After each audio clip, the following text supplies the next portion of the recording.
my aunt's friend said. You're too young for me. Then she proved herself wrong. I remember the first time she looked at me like that. Not like a boy. Not like her friend's nephew.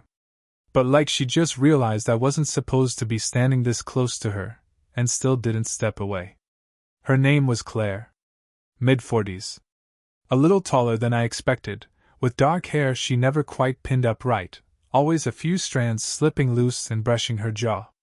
She had the kind of face that didn't hide anything, not really, though she tried. It was a Sunday afternoon, late summer, and the house was too quiet. My aunt had stepped out for groceries. I was in the kitchen pretending to read something on my phone when Claire came in, carrying her mug of coffee. The air smelled like vanilla creamer, and the faint sharpness of perfume she'd put on hours earlier. She leaned on the counter beside me, close enough that I felt the warmth of her shoulder through my t-shirt. You're awfully quiet, she said, stirring her coffee though it didn't need stirring. I shrugged, trying to sound casual. Didn't know I had to entertain you. That earned a small laugh, low and short. She shook her head, then looked at me properly, too long, like she'd forgotten where she was. I held her gaze, though my pulse was racing harder than I wanted her to notice. When she finally looked away, she muttered, You're too young for me. She said it almost to herself, like she was reminding her own body of something her mind already knew. I should have let it drop. But the way her hand tightened around the spoon, the way her jaw shifted, told me the line wasn't for me. It was for her. So I asked, softer than I meant to, Too young for what? Her lips parted, but no answer came. She just exhaled, the kind of breath people take when they've almost said something they'll regret. The silence stretched. Only the hum of the fridge filled it. I felt the distance between us shrink, even though either of us had moved. My hand tapped nervously against the countertop. Hers stopped stirring. I couldn't tell if she was embarrassed or angry with herself. But I knew in that moment that she saw me. Not the kid she'd met years ago at a barbecue. Not the polite nephew who carried groceries. Me now. I caught myself staring at the curve of her wrist, the way her nails, short, neat, rested against the counter. She noticed. She didn't pull away. Your aunt will be back soon, she said finally. It sounded like a warning, but her voice wavered, softer at the edges. Yeah, I replied, though I didn't move either. Her eyes flicked up again, and for half a second, we both forgot who we were supposed to be. She bit her lip, barely, and then shook her head with a little laugh that wasn't really laughter. Your trouble, she whispered. I wanted to answer, but the words tangled in my throat. Instead, I leaned just slightly closer, close enough to feel the faint heat off her skin, close enough that the air between us felt charged. Her hand tightened around the mug like it was the only thing keeping her steady. And then, just as quickly, she pushed off the counter, creating space between us. The room felt colder without her. She said too briskly, I'll be in the living room, and walked out. But her steps weren't steady. I stood there, pretending not to notice my hands were still trembling. And all I could think was, she hadn't said I was wrong. Just that I was too young. That night I couldn't stop replaying the kitchen moment. Her voice, the tremor when she said it. You're too young for me. It didn't sound like a dismissal, it sounded like a defense she was struggling to believe herself. The next day, I found her out on the porch. My aunt was upstairs on a call, her voice muffled through the open window. Claire was sitting in a wicker chair, barefoot, a paperback resting face down on her lap. The sun was sliding low, painting everything in the gold of late summer. She noticed me before I said anything. You're always wandering around like you're lost, she teased, shifting one leg under the other. Maybe I am, I said, leaning against the railing. I tried to sound casual, but her eyes softened at that. She studied me for a beat too long. Then she looked away, reaching for her glass of iced tea. Condensation slipped down the side, catching the light. She took a sip, throat moving gently. I couldn't look away. I asked, Why aren't you married? Her hand froze on the glass. She lowered it slowly, turning it between her fingers. That's a blunt question. Just curious.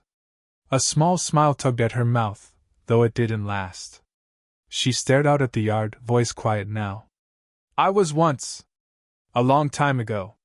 Didn't work out. I didn't know what to say. So I let the silence stretch, heavy with things unsaid. Finally she added, You'll learn one day. People grow apart. Or maybe they were never really close in the first place. Her jaw tightened like she wanted to stop there, but she didn't.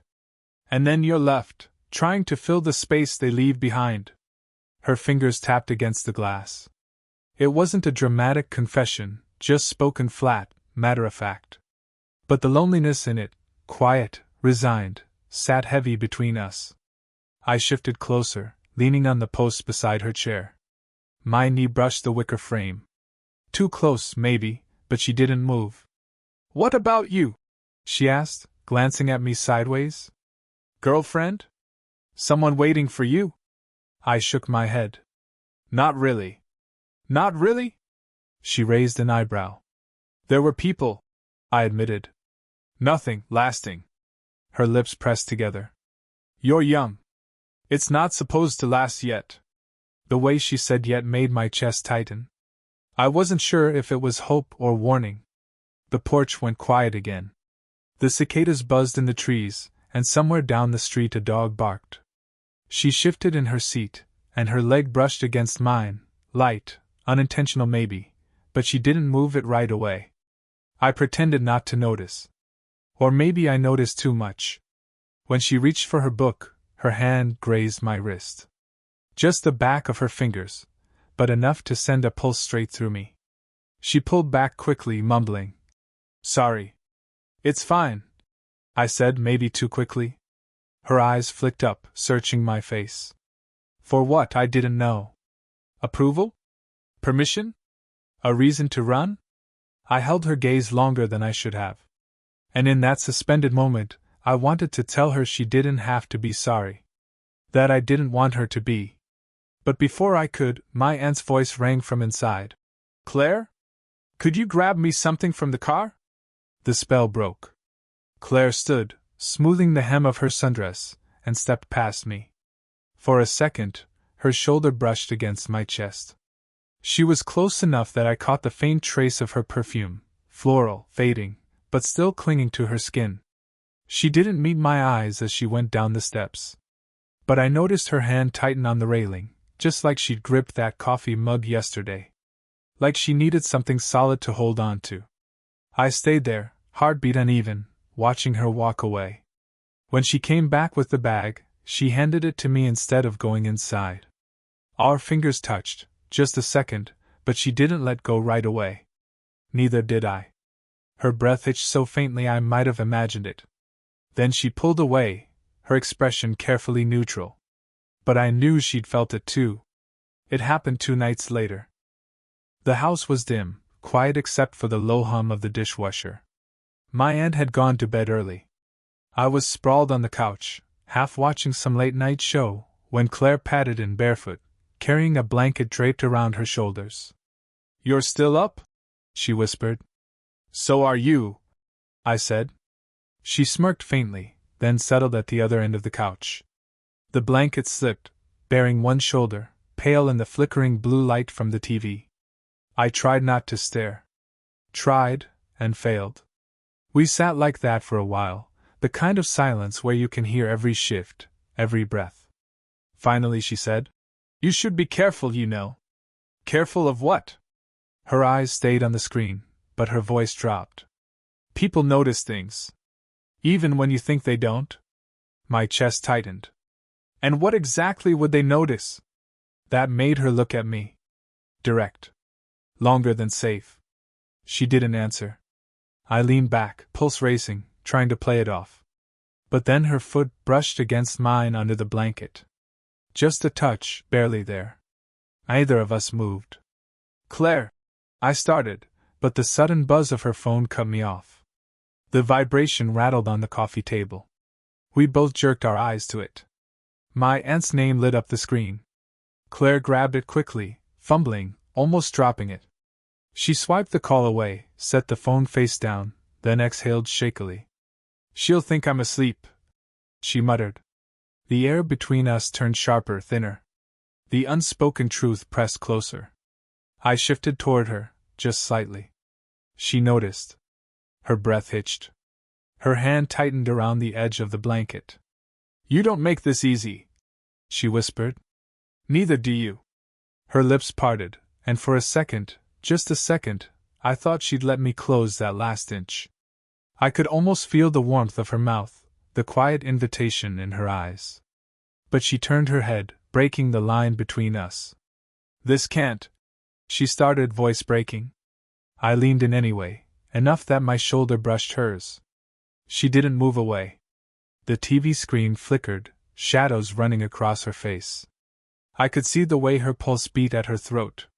Could smell the faint citrus of her shampoo. Her hand slipped from the blanket and landed near mine on the couch. Our fingers didn't touch, not quite. Just close enough to feel the heat bleeding across the narrow gap. You're going to regret this, she murmured, not looking at me. Maybe, I said low. But not tonight. Her laugh was soft, broken, almost a sigh. She finally turned, her face only inches from mine now. The sound of footsteps creaked upstairs. My aunt's. We froze. Claire jerked back, clutching the blanket around her shoulders. I pulled away too fast, heart hammering. The footsteps paused, then retreated toward the bedroom. The door clicked shut. Claire let out a breath she'd been holding, shaking her head. See? This is dangerous. I leaned forward, lowering my voice so only she could hear. Then why are you still here? Her eyes darted to mine. And in that second, the answer was there, unspoken, undeniable. We didn't kiss. We didn't touch. But the space between us was gone, thinner than a breath. And that was somehow worse. The storm broke just after midnight. Rain hammered the windows, steady and relentless. I'd been pacing my room, restless, replaying every word she'd said to me on the couch. Every glance, every silence. I couldn't stay put. When I came downstairs, the house was dark except for the faint glow of the kitchen light. Claire stood there, arms folded, staring out the glass door at the rain. Barefoot again, her hair loose around her shoulders, damp like she'd stepped outside for just a moment. She turned when she heard me.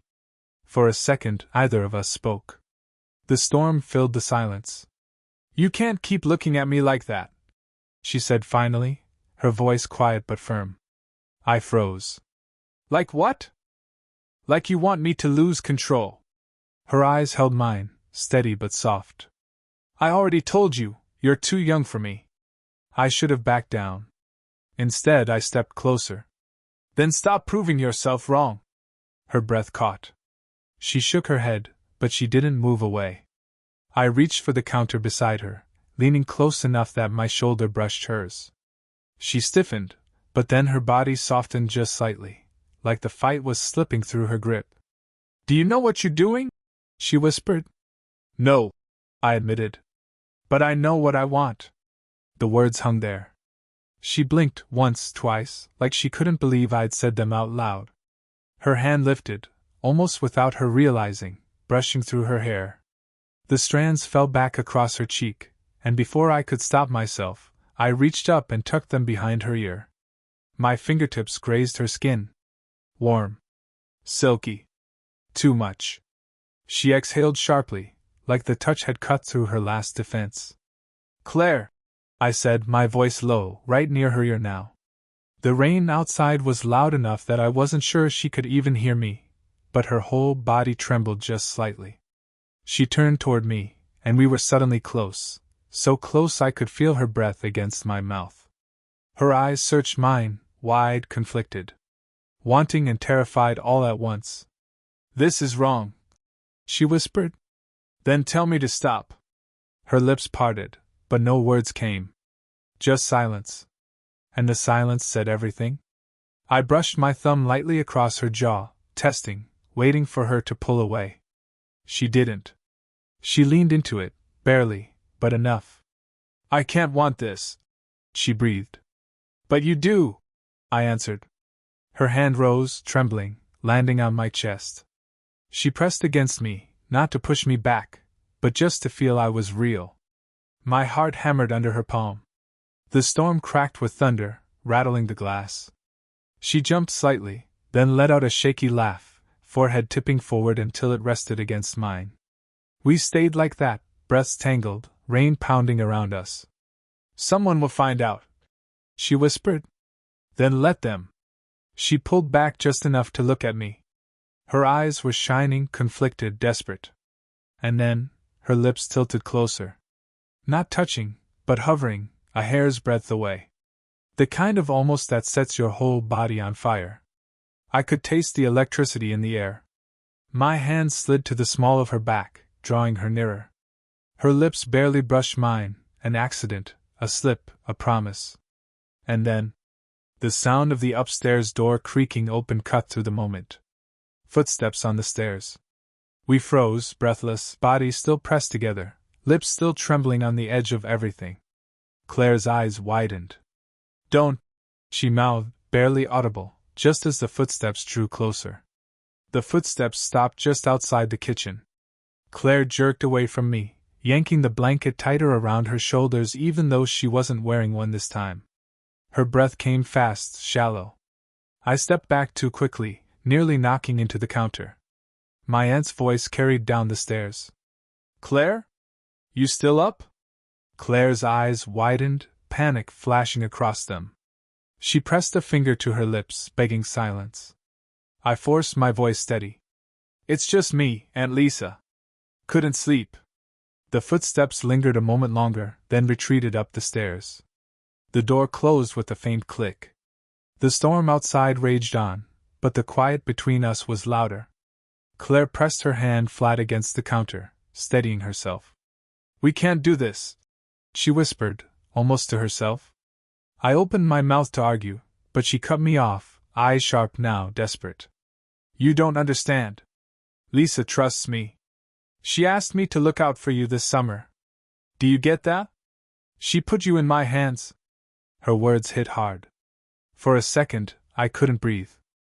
She looked away, jaw tight, like admitting it made her guilty all over again. "I told her you'd be fine. I promised her." I swallowed, the pieces shifting into place. That's why she'd been around so much. Why she lingered after dinners. Why she stayed late. "You promised her," I repeated quietly. "Not yourself." Her shoulders rose and fell in a shaky breath. She turned then, eyes glossy, mouth trembling like she couldn't find the right defense. I stepped closer, reckless now. "So all this," I gestured between us, the space charged and raw. "What is it? Just you keeping your promise?" Her lips parted, but she didn't answer. Instead, she backed into the counter, hands gripping the edge like it was the only thing holding her up. I stopped just short of her, the storm crackling behind us. My body was almost touching hers, but not quite. Close enough to feel the heat radiating off her skin. "Tell me you don't think about it," I said softly. "About me." Her throat worked. Her eyes flicked down, then up again, caught in the pull. "Stop," she whispered, but it was weak, trembling. "You can't lie to me," I said, leaning closer, my breath brushing her cheek. She flinched, not away, but toward. Her hands released the counter, lifting halfway like she meant to push me off. Instead, her fingers hovered uselessly at my chest, not touching, trembling with restraint. "You're too young," she said again, but it cracked this time, breaking apart in her throat. I moved just slightly closer, my hand brushing against hers where it hovered. The contact was electric. "Then why are you shaking?" I murmured. Her breath caught, ragged. She squeezed her eyes shut, like that would erase the closeness, erase the truth. "I hear you at night," she blurted suddenly, eyes snapping open. The words stunned me. She swallowed hard. "I hear you moving around upstairs. Restless. The way you pace. The way you linger." Her face flushed, but she didn't stop. "I know when it's because of me. And I hate myself for it." The confession slammed through me, knocking the air out of my chest. She'd noticed. She'd been listening, waiting, just as restless as I was. Her hands finally touched me, not a push, not even a pull. Just flat against my chest, trembling. Feeling the heartbeat under her palms. "You're not supposed to be in my head like this," she whispered. "And you're not supposed to be in mine," I answered. The storm outside cracked with lightning, flooding the room in a brief silver glow. Her face was inches from mine, her breath quick and hot against my lips.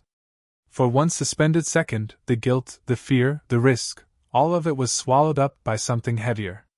Her eyes searched mine, wide and vulnerable. And then she whispered, barely audible, "Don't make me stop this." The words hung between us like a dare, like a surrender. And I knew, one of us was about to break. The kitchen felt smaller than it had ever been.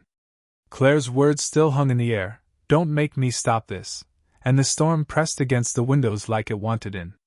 My chest heaved, hers too, the rhythm uneven, pulling us closer with every shallow breath. Her hand stayed on my chest, not pushing, not pulling, just there. Trembling. Feeling every beat under her palms. I didn't move, waiting, terrified of making the wrong choice. She finally whispered, "You don't know what this would do to me." "I do," I said. My voice was rough, unsteady. "It's doing the same thing to me." Her lips parted, eyes wide, and for a heartbeat neither of us moved.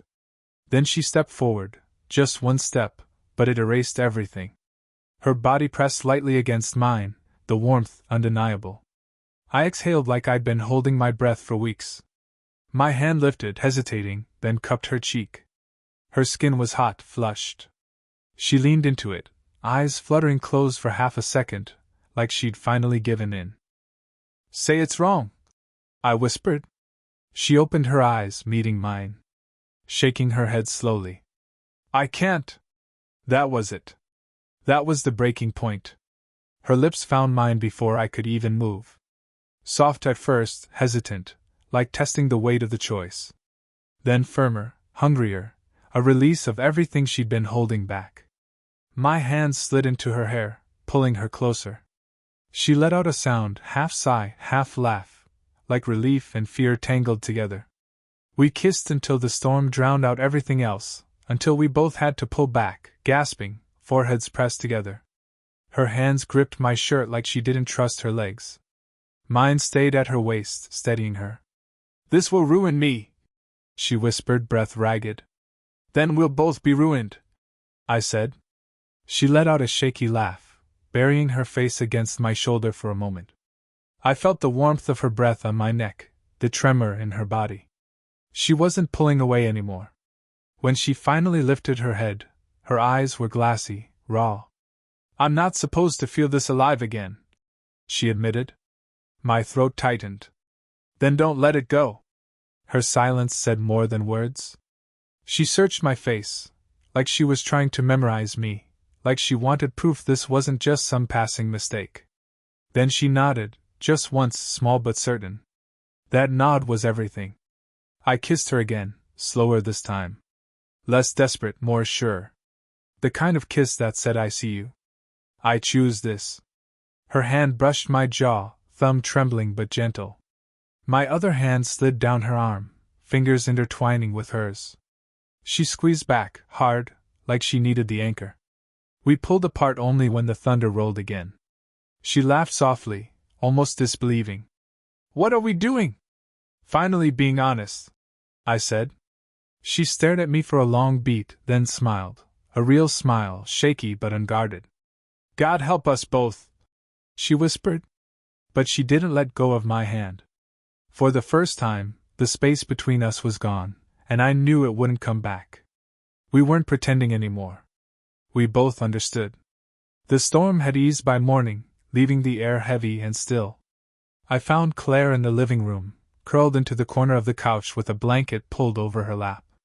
Her hair was mussed, her eyes tired, but when she saw me at the doorway, she didn't look away. She didn't retreat. For a second, I thought the night before had been a dream. But then her lips curved into the faintest, shyest smile. The kind of smile you give when there's no pretending anymore. I crossed the room slowly, giving her time to change her mind. She didn't. She shifted the blanket, making space for me. I sat down beside her, our knees brushing, and for once neither of us pulled away. The silence stretched, not awkward this time but full, like words weren't necessary. My hand hovered uncertain until she reached for it first. Her fingers threaded through mine, warm, steady, grounding. I didn't sleep much, she admitted softly. Me neither. Her thumb traced the back of my hand, small circles. I kept thinking about what we did. What it means. I swallowed. And? Her eyes lifted to mine. Vulnerable, searching. And I realized I'm done running from it. She let out a quiet laugh, almost disbelieving. You scare me, you know. Not because of who you are. Because of how much I want this. I squeezed her hand, the relief almost overwhelming. Good. Because I'm not going anywhere. She leaned into me then, her head against my shoulder. I wrapped an arm around her, pulling her close. She sighed, the tension melting out of her, like she'd been holding her breath for weeks and finally exhaled. For a long while we sat like that, the morning light creeping across the room.